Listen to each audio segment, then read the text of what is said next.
S, ನಾನು ಮೊದಲನೇದಾಗಿ ಕಾಂಗ್ರೆಸ್ ವಕ್ತಾರರಿಂದನೇ ಆರಂಭ ಮಾಡ್ತೀನಿ.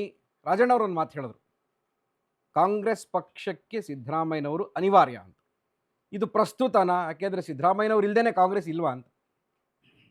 ಇಲ್ಲ, ಹಾಗೇನಿಲ್ಲ. ಅವರು ಹೇಳಿರ್ತಕ್ಕಂತಹ ಒಂದು ದೃಷ್ಟಿಕೋನ ಯಾವ ದೃಷ್ಟಿಕೋನದಲ್ಲಿ ಅವ್ರು ಹೇಳಿದ್ದಾರೆ ಅಂತ ಹೇಳಿದ್ರೆ, ಈಗ ಕಾಂಗ್ರೆಸ್ನ ಒಂದು ಸಿದ್ಧಾಂತಕ್ಕೂ ಹಾಗೂ ಏನು ಅಹಿಂದ ಅಂತಕ್ಕಂಥ ಒಂದು ಸಿದ್ಧಾಂತ ಇದೆ, ಅದರ ಚರ್ಚೆ ನಡೆದಂಥ ಸಂದರ್ಭದಲ್ಲಿ ಇವತ್ತಿನ ಒಂದು ಪ್ರಸ್ತುತ ಸನ್ನಿವೇಶದಲ್ಲಿ ಅನೇಕ ಅಹಿಂದ ಒಂದು ವರ್ಗಗಳಿಗೆ ಅನೇಕ ಯೋಜನೆಗಳಾಗಿರ್ಬೋದು, ಅವಕಾಶಗಳಾಗಿರ್ಬೋದು, ಸಿದ್ಧಾಂತಗಳಾಗಿರ್ಬೋದು, ಮುಂಬರ್ತಕ್ಕಂಥ ದಿನಗಳಲ್ಲಿ ಆ ವರ್ಗವನ್ನು ಸಂಘಟನೆ ಮಾಡಿ ಅದರ ಜೊತೆಗೆ ಕಾಂಗ್ರೆಸ್ನಲ್ಲಿ ಇಟ್ಕೋಬೇಕು ಅನ್ನೋ ಒಂದು ಉದ್ದೇಶದ ಒಂದು ಹಿನ್ನೆಲೆಯಲ್ಲಿ ಸನ್ಮಾನ್ಯ ರಾಜಣ್ಣವರು ಆ ಒಂದು ಉದ್ದೇಶಕ್ಕೆ ಸೀಮಿತವಾಗಿ ಅವರು ನಮ್ಮ ಇದರಲ್ಲಿ ಪಕ್ಷದಲ್ಲಿ ಇರಬೇಕು, ಅವರು ಒಬ್ಬ ಕರ್ನಾಟಕದಲ್ಲಿ ಒಬ್ಬ ಒಳ್ಳೆ ಪ್ರಬಲ ನಾಯಕ, ಅಹಿಂದ ಸಮಾಜವನ್ನು ರಕ್ಷಣೆ ಮಾಡೋಂಥ ನಾಯಕ, ಜೊತೆಗೆ ಕಾಂಗ್ರೆಸ್ ಪಕ್ಷನೂ ಕೂಡ ಅಹಿಂದ ಒಂದು ಏನು ಸಿದ್ಧಾಂತ ಇದೆ ಅದಕ್ಕೆ ಹೋಲಿಕೆ ಆಗ್ತಕ್ಕಂಥದ್ದು, ಯಾರಿಗೆ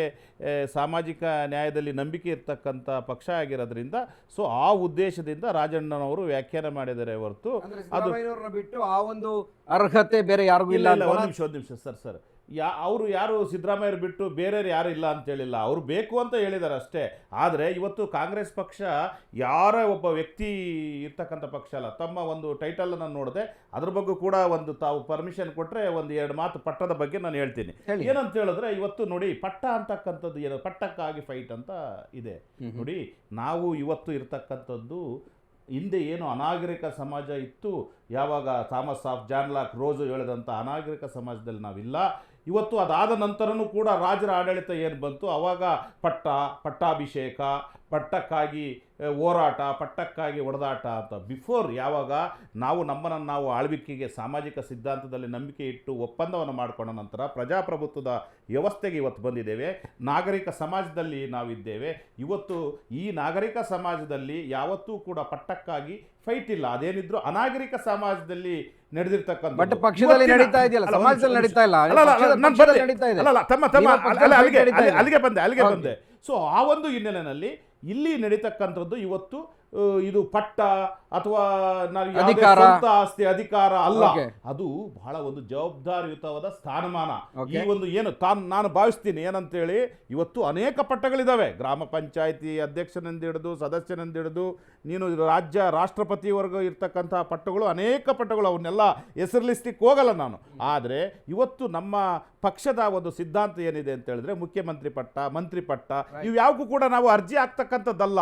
ಯಾಕಂದ್ರೆ ಆ ಒಂದು ಶಿಷ್ಟಾಚಾರ ಅರ್ಜಿ ಆಗ್ತಕ್ಕಂಥ ಪದ್ಧತಿ ನಮ್ಮಲ್ಲಿಲ್ಲ.